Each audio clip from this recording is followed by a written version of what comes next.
Zarina Zainuddin dan Azal ucap selamat hari lahir buat Fazura yang ke-42 tahun.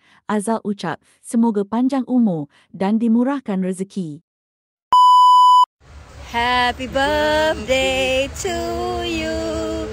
Happy birthday to you.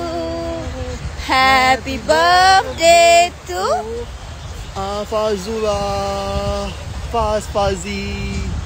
Happy birthday to you. Azal nak ucapkan apa? Happy birthday to Fazi, Fazura. Semoga panjang umur dan murahkan rezeki. Lagi?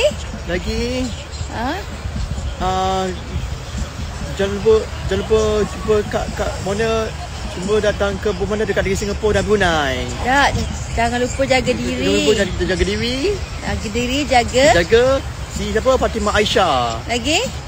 Semoga panjang umur dan murahkan rezeki. Lagi? Semoga dapat lelaki yang baru. Suami yang baru nanti, yang baik, yang menyayangi anda, yang menghargai anda, yang appreciate anda selama-lamanya.